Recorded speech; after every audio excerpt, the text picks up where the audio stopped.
Hey guys, welcome to BudgetEDH. I'm your host Mike, and on this week's episode we bring you Araumi of the Dead Tide at a $100 budget out of Commander Legends. Araumi is 1, a blue and a black for a legendary creature Merfolk Wizard. It has tap, exile cards from your graveyard equal to the number of opponents you have. Target creature card in your graveyard gains encore until end of turn. The encore cost is equal to the mana cost. Encore exiles a creature card from your graveyard and you pay its mana cost, and then for each opponent you put a token copy of that creature onto the battlefield, attacking your opponents that turn if able. Then you sacrifice those tokens at the beginning of the next end step. You can only activate this ability as a sorcery. We want to thank TCGplayer.com for sponsoring this video. TCGplayer.com has some of the best prices on singles, sealed product, and Magic the Gathering accessories, and has been nice enough to give us the ability to give this deck away to one of our lucky subscribers. All you need to do to enter into the contest is to like our video, subscribe, and then leave a comment down below. We will draw the winner for this contest on December 15, 2020, and we'll get that deck out to you as quickly as possible. It will come with the full deck list with a foil Araumi, and then also come with sleeves and a deck box to go along with it. If you're looking for any cards out of Commander Legends, go to my affiliate link down below in the video's description. If you click that link, it will take you to TCGplayer.com, and then any purchase you make on that website will help the channel out and not cost you anything extra, and helps us keep doing things like this in the future. We also want to thank our other sponsor, Dragon Shield. Dragon Shield has some of the best sleeves and Magic the Gathering accessories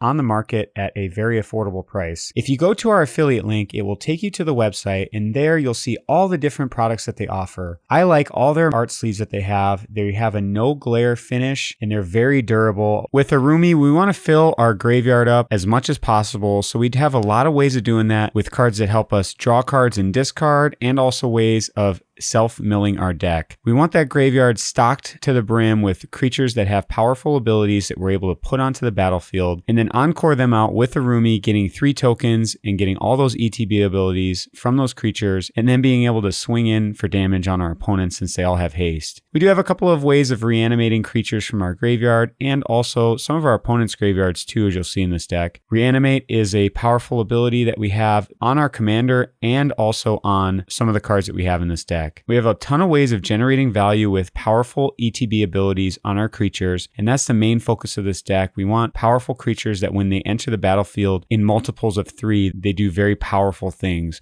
So you'll see that theme in this deck. So next up, let's go over the stats of this deck. In this deck, we've got 10 ramp spells, 13 card draw spells, 15 pieces of interaction, both with creatures with ETB abilities and spells as well. We've got 19 ways of putting cards into our graveyard through self-mill or also through discard. We included both of those into that category. We've got 21 payoff cards. These are creatures that are going to enter the battlefield and give us a powerful ability that affect our opponents. And then we've got 34 lands in this deck. Now let's get into this deck tech, and first up we're going to talk about the ramp that we have in this deck. Now we did elect to go with mana rocks that cost 2 converted mana cost or less. First up we have the best mana rock, it's Soul Ring. It's 1 converted mana cost to tap to add 2. Arcane Signet and Felwar Stone both cost 2. They come into play untapped, and they're going to tap to add a color to our mana pool. Then we've got 2 more mana rocks that enter the battlefield untapped in Talisman of Dominance and Dimir Signet. Both of these are going to add 1 to our mana pool as well. Next up, we got a couple of creatures that are going to help us ramp up and also help us fill our graveyard, which is really important in this deck because we do want to be able to fill our yard. We've got Deranged Assistant and Milliken. These both are going to tap to mill a card off the top of your library, and then you get to add a colorless to your mana pool. These are sneaky good in this deck. You want these more than you would want something like Dimir Signet because you get that additional value of milling the card into your graveyard, which is so important to get Araumi going. We do want cards in our graveyard. And then last but not least, we've got a couple of rocks that enter the battlefield tapped. While I don't really like 2 mana rocks that enter the battlefield tapped, they're okay in this deck because Araumi costs 3 converted mana cost anyway. And on turn 2, you can get these down tapped, untap with Araumi, untap, play Araumi on 3, and then you have those mana rocks for the subsequent turn where we can start doing some crazy stuff like getting some stuff in our graveyard and even encoring some creatures back. So we've got Cold Steel Heart, Charcoal Diamond, and Sky Diamond. diamond. I like both of the diamonds because they just got reprinted in Commander Legends. They have dropped quite a bit in price. These were kind of pricey before at around like $2 or $3 a piece. Now they're down under 50 cents. I'm going to see these in a lot of budget builds going forward now that they have been reprinted. Next up, let's quickly go over some of the draw that we have in this deck. Now this category is pretty light, even though it does show that we have quite a few in our stats portion of the deck, because the draw card spells that we decide to go with also have a lot of other abilities on them, like helping you fill your graveyard up. So some of them have mill on them and things like that. So this section only has these 3 cards. So we've got Thirst for Knowledge and Compulsive Research. These are both really great. They let you draw 3 cards and you can discard 2 cards unless you discard an artifact or a land card. Now, a lot of times you do want to actually discard some of your big creatures, so that discard drawback isn't actually a drawback in this deck. And then we've got Factor Fiction. This is also a really great one. It's an instant that lets you reveal the top 5 cards of your library, and an opponent separates those cards into 2 piles. You pick one to go in your hand and the other to go in your graveyard. Now in this deck, you don't care what cards go into your graveyard because you have ways of getting those back anyway. This is almost like drawing you 5 cards in this deck because you're using your graveyard so often. Next up, let's go over some of the interaction that we have in this deck, and we'll start off with counterspells. So we've got Arcane Denial, Counterspell, and Countersquall. These are all great counterspells. They only cost 2 converted mana cost. And then Arcane Denial and Counterspell will counter any spell, and then Countersquall will counter any non-creature spell. Then we've got Negate, which also counters a non-creature spell. And then we've got Drawn on the Lock, which is a modal spell that will counter or destroy a creature with converted mana cost less than or equal to the number of cards in its controller's graveyard. And then we've got Hagra Mauling, which is a new one out of Zendikar Rising. It's an instant that lets you destroy a creature, and it costs 1 less to cast if an opponent controls no basic lands. But the really cool thing about this card is it also is a flip card that you can play for a land.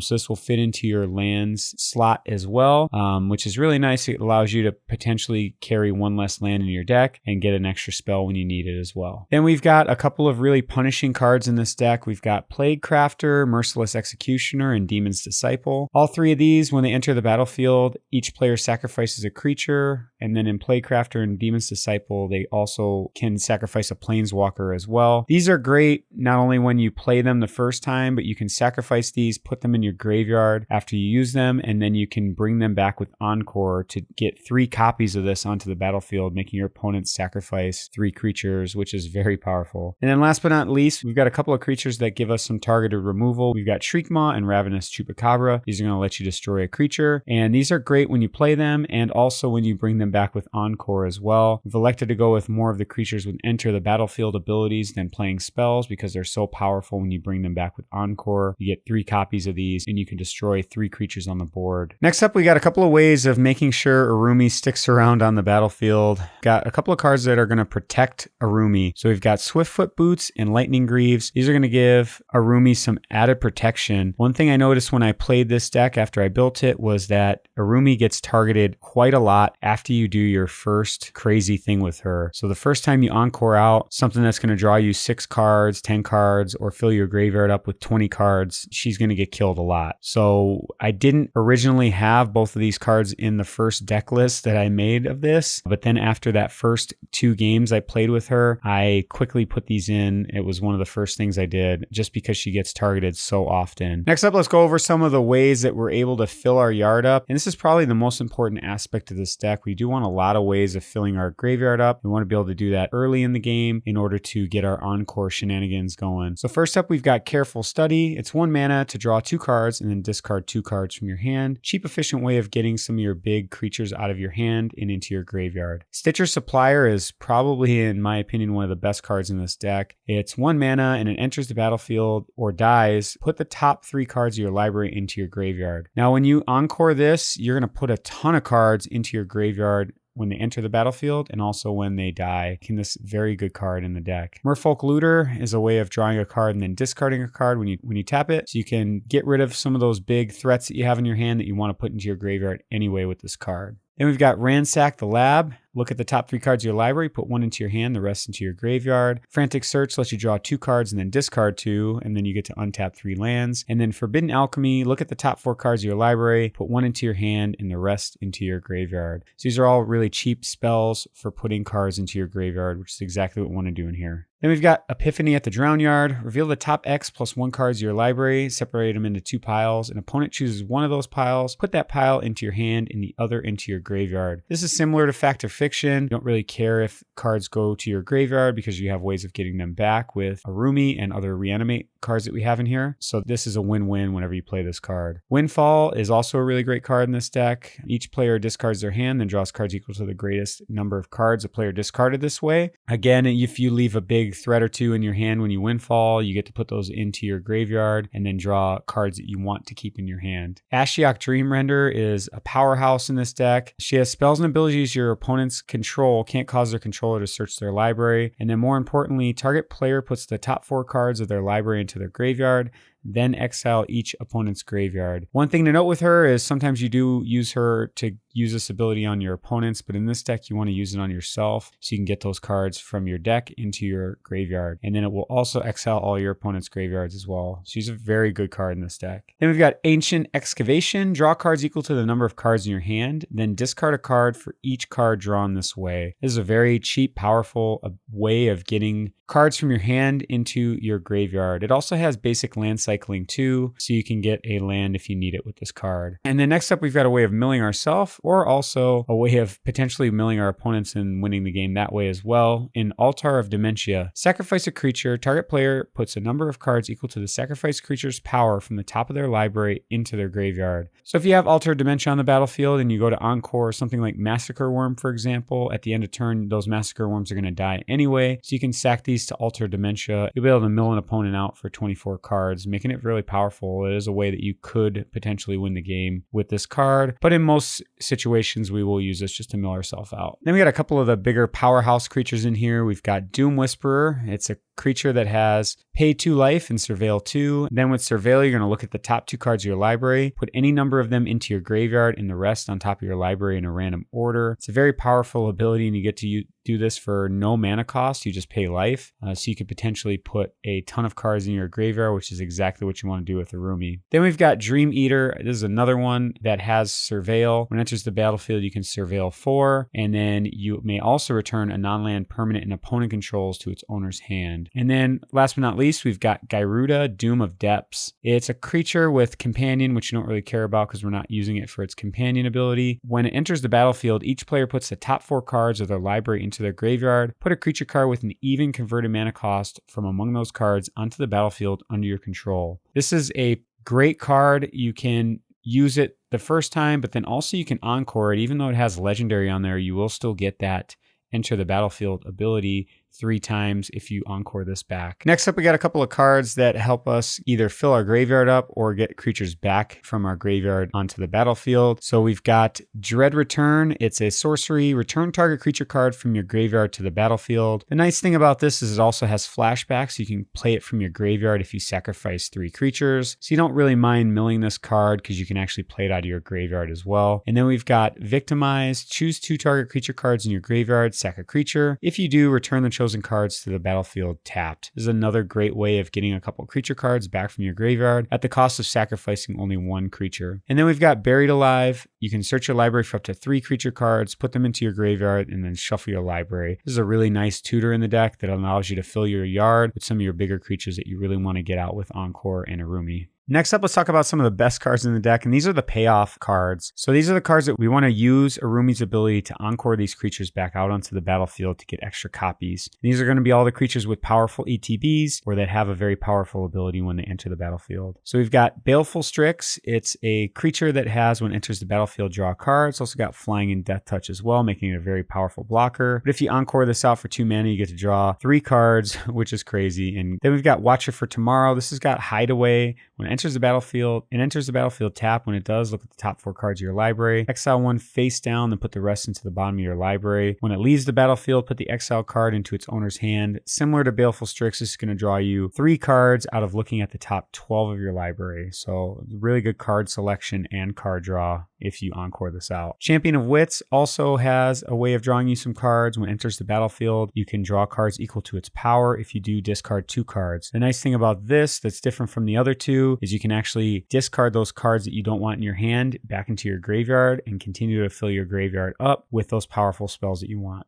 Then we've got Archaeomancer. It's a nice way of rebuying back some instant sorcery cards in your graveyard. Gonti, Lord of Luxury. When it enters the battlefield, you get to look at the top 4 cards of a player's library. You get to put one face down into exile, and you can cast it at any time and use mana as though it were mana of any color to cast it. Cool thing about this is if Gonti gets killed, you can still play that exiled card. Vindictive Lich is a very powerful card. I like playing this in my Anala deck. When it dies, you get to choose one or more. Each mode must target a different player. Target opponent sacrifices a creature, discards 2 cards, or loses 5 life. Then we've got Sad Robot. When it enters the battlefield, you may search your library for a basic land card, put that card on the battlefield tapped, and shuffle your library. And when it dies, you can draw a card. These are perfect cards to encore out onto the battlefield. Then we've got Muldrifter. When it enters the battlefield, draw 2 cards. And then Peregrine Drake, when it enters the battlefield, untap up to 5 lands. If you do that 3 times, you get to untap up to 15 lands with Peregrine Drake. Then we got Hagra Diabolist. Whenever it enters the battlefield under your control, you may have target player lose life equal to the number of allies you control. You may be asking yourself, well, this really isn't an ally deck, but when you encore this out of your graveyard back to the battlefield, they are all going to be allies and they're all going to see each other. So this is a really quick and easy way of draining an opponent for 27 life. And then we've got Grey Merchant of Asphodel, similar to Hagra Diabolist, but just a little bit better. When it enters the battlefield, each opponent loses X life, where X is your devotion to black. You gain life equal to the life lost this way. So this not only is going to make your opponents, all of your opponents lose life, you also get to gain the life as well. And they are all going to see each other when you encore this back. So you will be able to deal quite a bit to your opponents with Grey Merchant. Massacre Worm's another powerful one that you want to get out with encore. When it enters the battlefield, creature your opponents control get -2/-2 until end of turn. And then more importantly, whenever a creature an opponent controls dies, that player loses 2 life. Next up, we've got Agent of Treachery. When it enters the battlefield, gain control of target permanent. At the beginning of your end step, if you control 3 or more permanents you don't own, draw 3 cards. So very powerful card. We'll be able to get 3 permanents if you encore this out, and then you'll be able to draw 3 cards at your end step as well, since you'll still have those Agent of Treacheries around before you sacrifice them. Meteor Golem, when it enters the battlefield, destroy target non-land permanent opponent controls. And then Sepulchral Primordial is a massive beating. When it enters the battlefield, for each opponent, you may put up to 1 target creature card from that player's graveyard onto the battlefield under your control. And if you get to do that 3 times, that's pretty good. These are all great creatures that we want in our graveyard to be able to encore them out later, because we want to have 3 copies of these to be able to get a lot of value off of. So next up, let's talk about some of the utility cards that we have in this deck. And the first 2 are very similar. We've got Narset, Parter of Veils, and Notion Thief. These both help prevent your opponents from drawing additional cards. Narset stops it completely, and then Notion Thief lets you draw those cards instead. I usually play these in any blue/blue and black deck that I played. They're so powerful at stopping your opponents from drawing additional cards and slowing them down a little bit. And if you have Windfall in the deck, you can actually combo off with this. If you have Notion Thief or Narset out, you can Windfall and then either draw a bunch of cards with Notion Thief or draw the cards with Windfall, and then Narset prevents your opponents from drawing cards, so they'll only draw 1, which we do have in this deck as well. So if you do get that combo, it is very powerful. But I just feel like these cards are so good at slowing the game down enough so you can start to do your thing that they are worth including in the deck. Then next up, we got a couple of ways that we're able to keep our encore creatures on the battlefield at the end of the turn. So we've got Sundial of the Infinite. You can pay 1 and tap it to end the turn. Activate this ability only during your turn. So at the end of turn, encore is going to make you sacrifice those tokens. What you can do instead is, with that trigger on the stack, you can end the turn, and then those tokens will actually stay around and they will not go to the graveyard. Teferi's Veil is similar. Whenever any creature you control attacks, it phases out at end of combat. So it will not be there when that trigger goes off, so you get to keep those creatures at the end of turn as well. And then last but not least, one of my favorite cards is Sir Conrad the Grim. Whenever another creature dies or a creature card is put into a graveyard from anywhere other than the battlefield, or a creature card leaves your graveyard, Sir Conrad the Grim deals 1 damage to each opponent. And it also has mill on there. Each player mills a card for 1 to black. This card does everything that you want it to do in this deck. It's going to deal quite a bit of damage to your opponents. It's also going to help you mill cards. Anytime you put a card into your graveyard from your library, you're going to deal damage to your opponents. Anytime you go to encore out a creature, it's going to deal damage to your opponents because it's going to leave your graveyard. Anytime your encore creatures go and die and you sacrifice them at a turn, it's also going to deal damage to your opponents. So very powerful card. If you can get this to stick on the battlefield, it's going to do a lot of damage to your opponents real quick. Next up, we've got a couple of ways that we're able to untap Araumi to be able to use her ability multiple times in a turn. We've got Apheto Alchemist, Vizier of Tumbling Sands, and Fate Stitcher. So these all allow you to untap a creature or a permanent. These are really nice. You'll be able to get multiple uses out of Araumi in a single turn. The thing that I noticed with Araumi when I played her is it was very difficult to keep her on the battlefield. After I used Araumi the first time and got so much value off of it, my opponents kept killing it. So I wanted some ways that we were able to use it multiple times in a turn, and that was the way to do it before my opponents were able to wrath the board or do something else to kill Araumi. You can chain together multiple enter the battlefield abilities and do some really powerful things if you're able to do it multiple times per turn. Next up, let's go over some of the ways that you can upgrade this deck. So what we're going to do is we're going to take 5 cards out of this budget deck and add in 5 non-budget cards. Now I want to keep the budget of the non-budget cards to around $20. We're not going to say put a mana crypt or a dual land or anything like that in here. Though if you do have those cards and you want to put them in this deck, they would make the deck more powerful for sure. But we do want to just have a couple of non-budget upgrades that don't cost an arm and a leg to put in this deck, just to upgrade it a little bit